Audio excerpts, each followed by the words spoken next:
Brahmanda Purana, Part 4, Lalita Mahatmya, Chapter 26. Bhandasura's sons slain. Hayagriva said,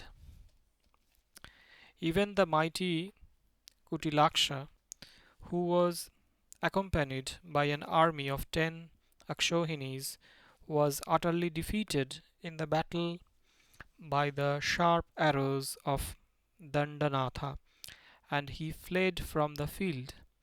The army consisting of 10 Akshohinis was destroyed by her at night. On hearing this news, Bhanda became bewildered. On hearing about the fraudulent battle of the wicked demons during the night, Mantrini and Dandanatha became dejected. Alas, a great calamity had befallen the goddess through Daityas. Shallow minded that we had gone very far ahead. Proper defense of prominent chariot Mahachakra had not been provided for through soldiers. Availing of this opportunity, damage has been effected by the wicked demons during the night. We must reflect on this point. What happened there? Was the battle fought by Our Lady? Did the other Shaktis fight with the great Asuras? What should be done now? What does the great goddess think? On being agitated by these doubts and fears, Dandanatha and others proceeded towards Lalita, keeping Mantrini in front of them. When the night dawned, all those honored generals of the troops of Shaktis came and stood around the leading chariot. Mantrini and Dandanaika got down from their vehicles, placed the army beneath, and they themselves ascended the chariot of the goddess. By means of hurried paces, they climbed up those 9 steps. They were duly honored and informed by Shaktis stationed on the different steps. Mantrini and Dandanaika approached the great queen with the 8 limbs touching the ground, that is, by prostrating before the goddess, they submitted to the goddess thus: O Ambika, we heard that a great calamity took place. Harm has been caused by the wicked Daityas by a fraudulent battle. That vicious fellow of evil conduct is afraid of an open battle. He desires to achieve victory by deceitful means. Fortunately, the arrows, etc., of the vicious demons have not touched the person of Our Lady. Hence, he is alive. O great Queen, it is by seeking the sole support of your Majesty's feet that all of us live and achieve what we desire. Hence, it is our duty to defend the person of your Majesty. The prominent Daityas are experts in the use of Maya.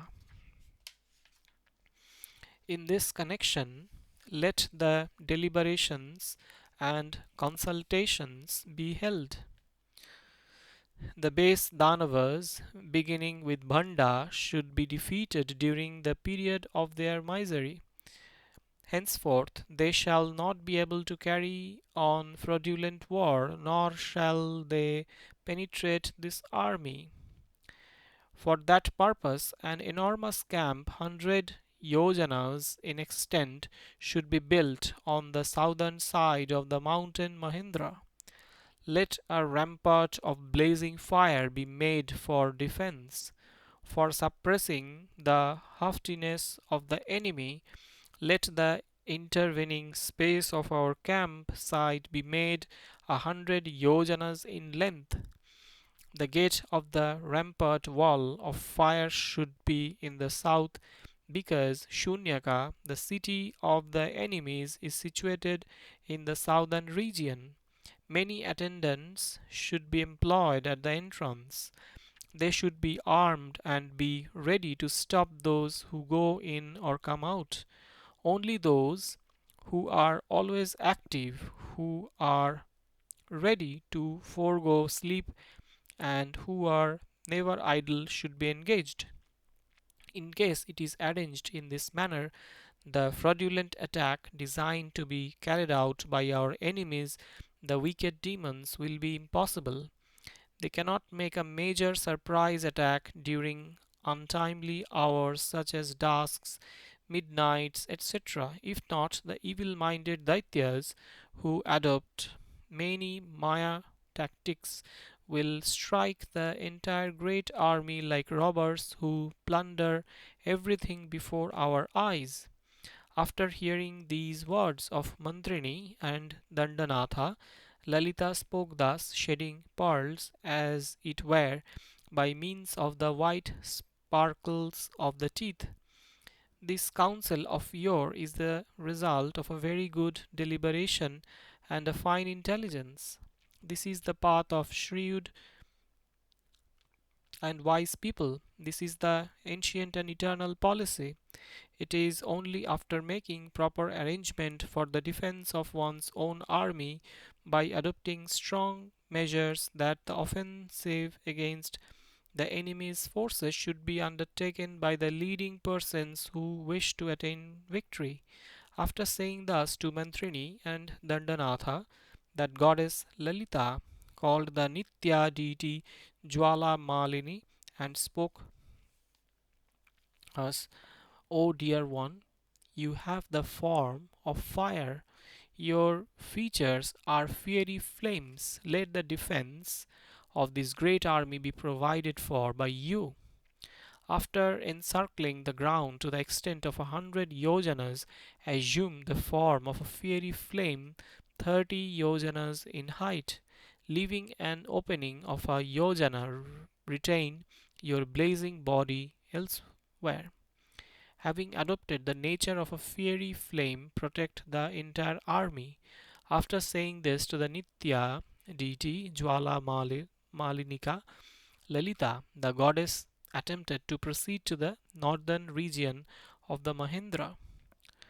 That Nitya deity, who had the eternal features of blazing fiery flames and who presided over the Chaturdasi or 14th lunar day, said, So be it, and bowed down to her, as directed by her alone before. The region of ground having the Mahendra mountain to its north, see verse 18, was encircled by the Nitya deity who blazed in the form of a fiery enclosure.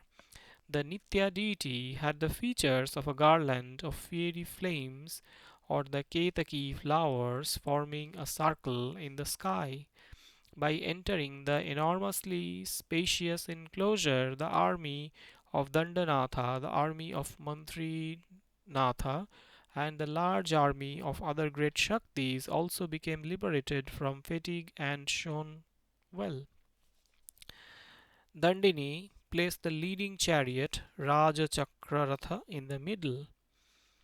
She placed her own chariot on the left side. On the right side, she placed the chariot of Shyamala.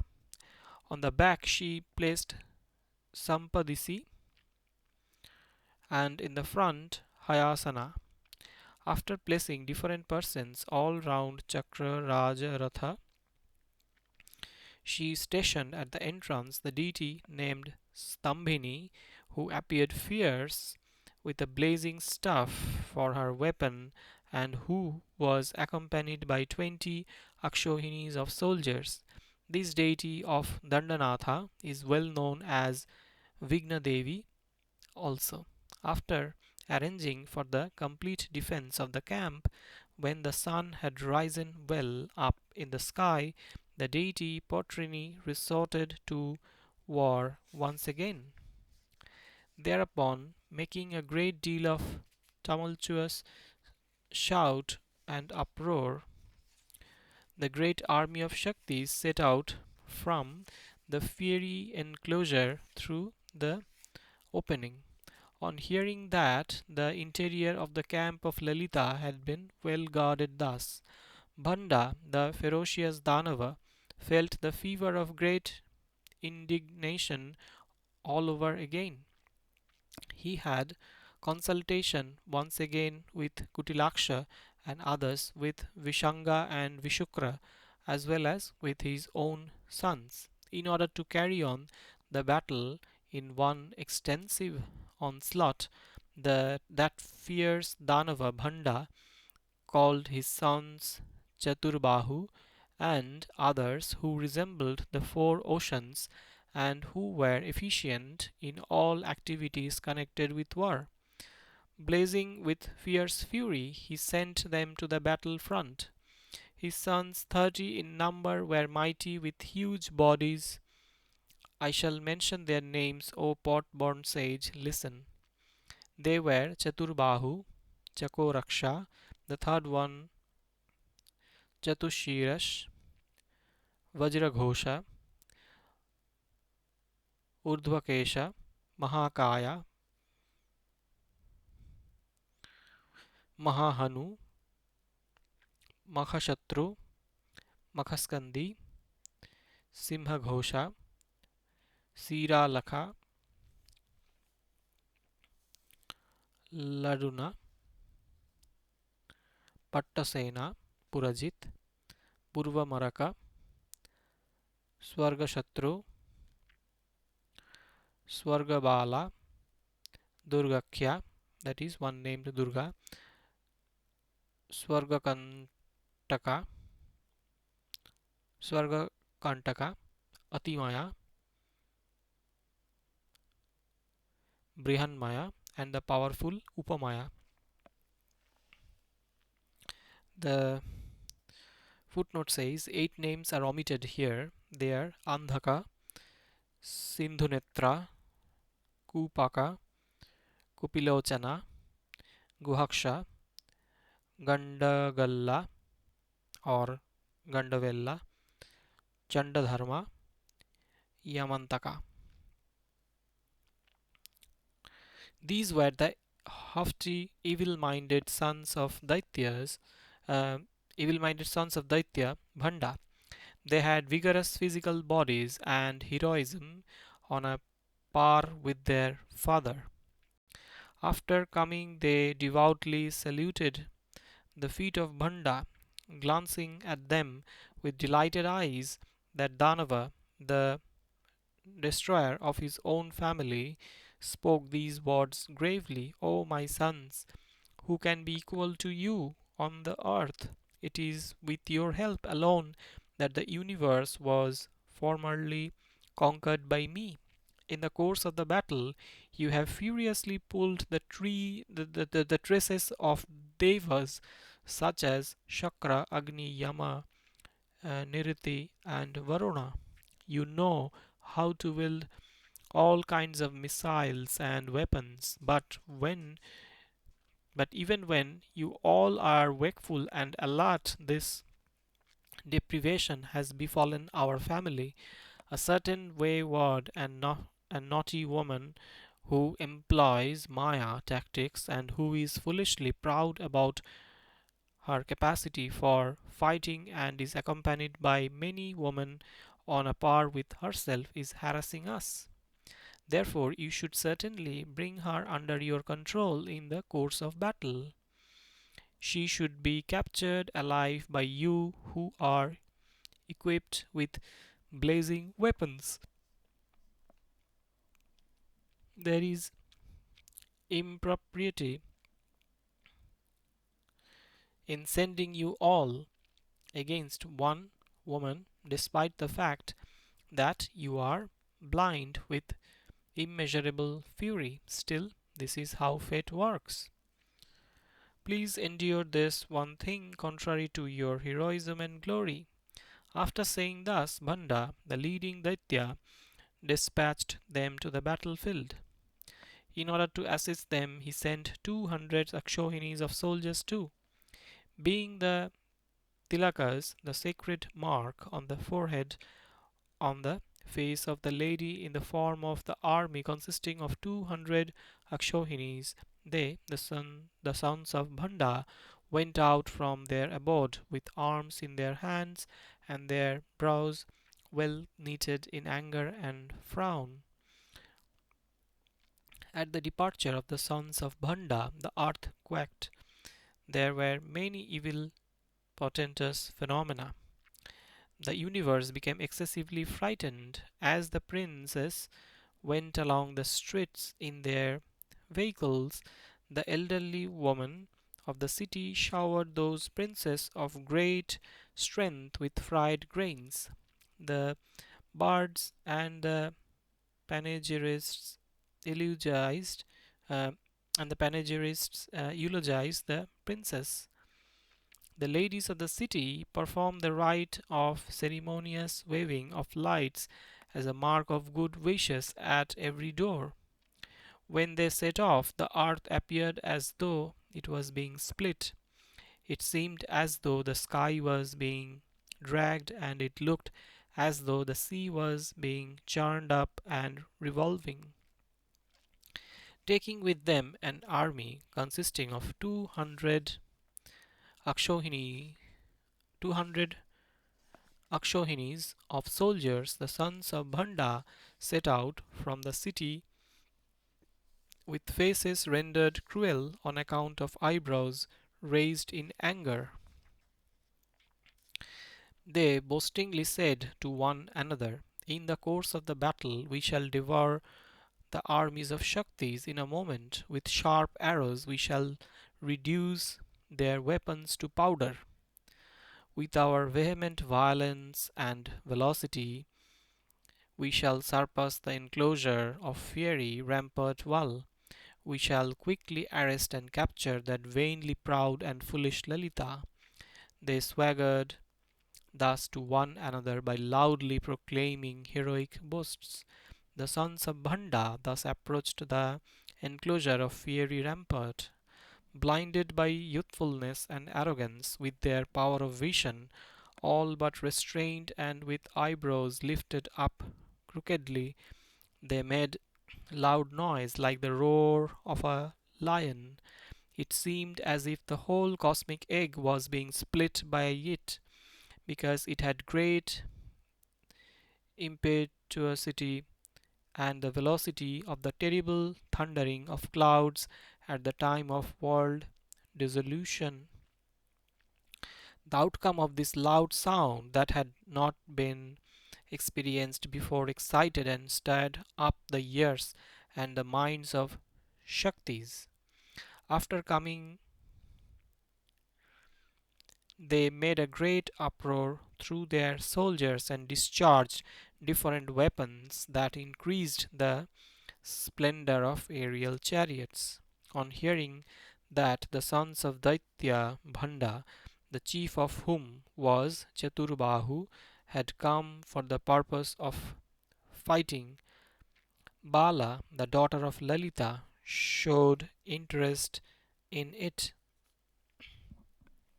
She was the daughter of Lalita Devi. She always stayed near the goddess. She was worthy of being worshipped by all Shaktis. She was an adept in martial feats and exploits. Her form and features were like those of Lalita.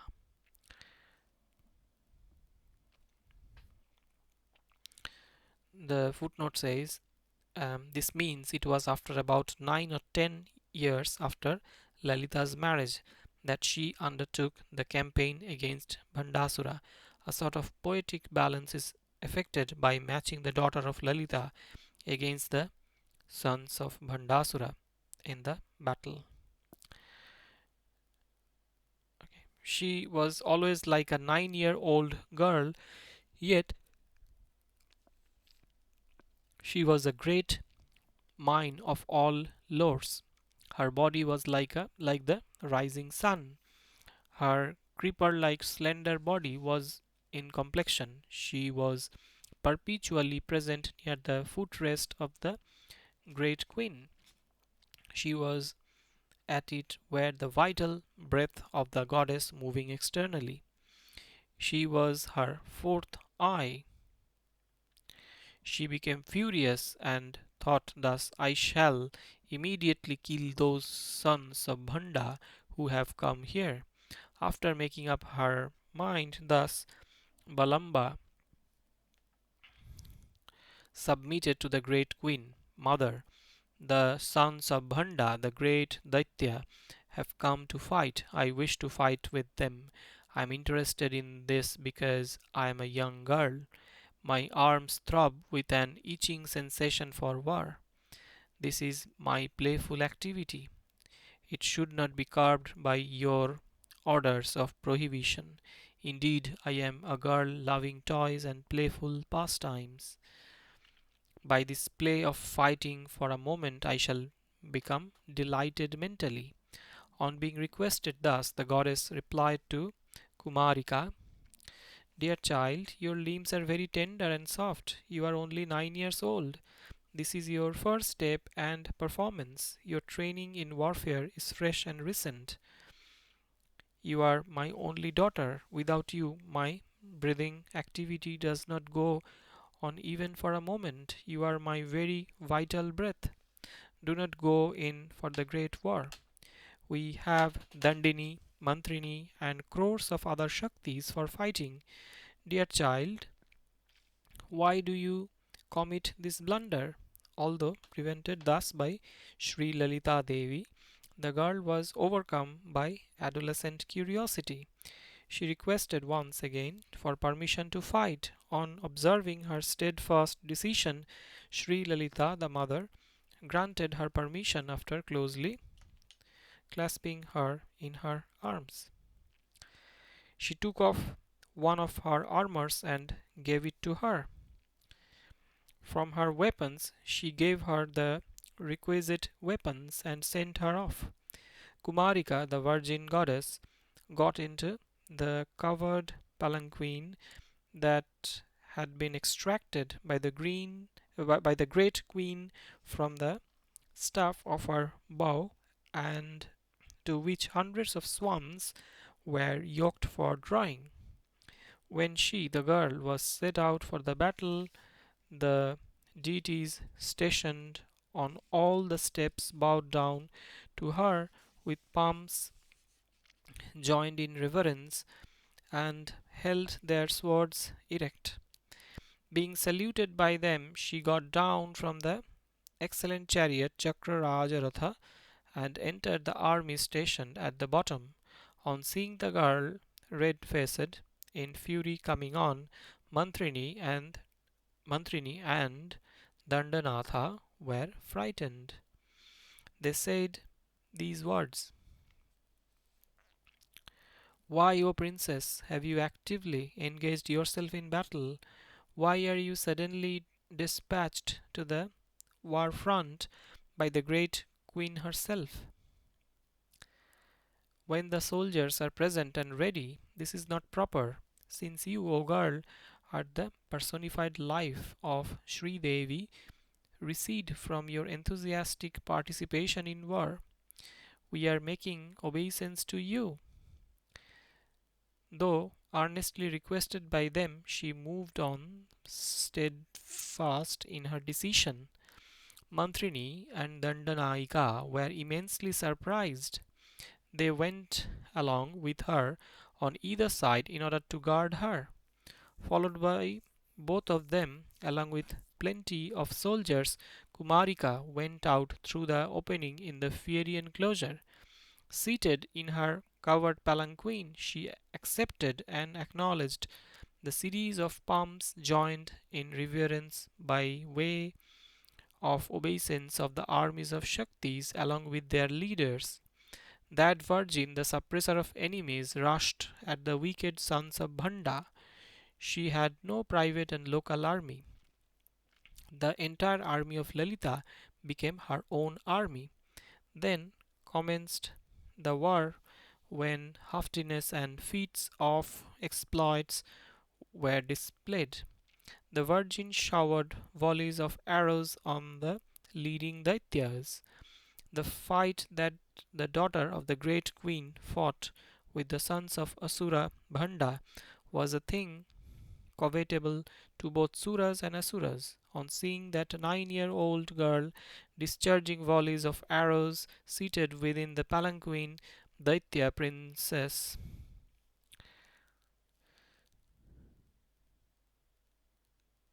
Daitya princess became surprised very much. The female attendants moving up and down every moment informed the great queen about the magnificent fight carried out by the girl.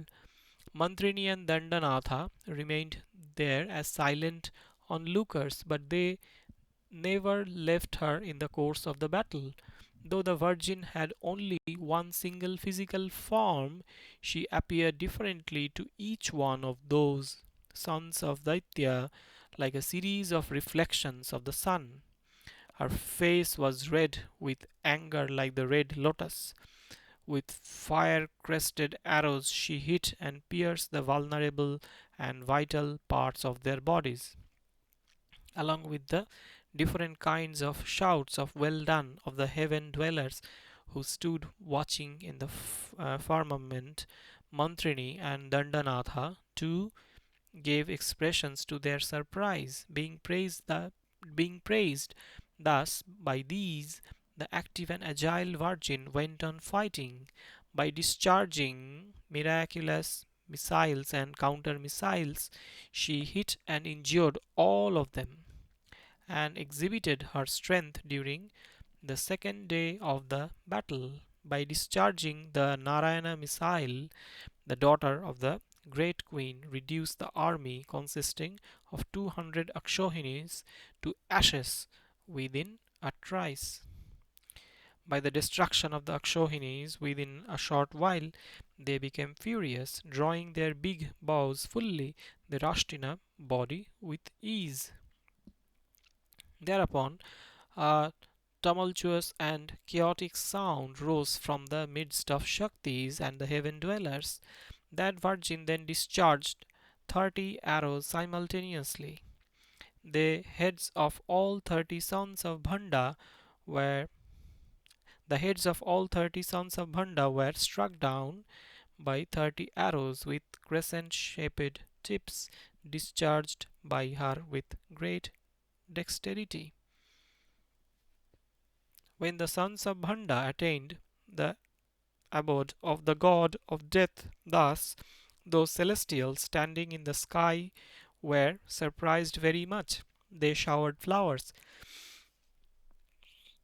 That daughter of the great queen who had killed the armies of Asuras was very joyfully embraced by Mantrini and Dandanatha, with shouts of well done proclaiming her victory and increasing in their brilliance due to her feats of exploits. The dancing Shaktis made uproarious sounds exciting the three worlds. The leading generals of Shaktis, with Dandanatha as the head of them all, went up in order to report that wonderful performance to the great queen. On hearing about the praises of the excellent work of the arms of her daughter submitted by them, goddess Lalitambika derived great pleasure. The entire troop of Shaktis became excessively surprised at her exploits never observed before among Devas.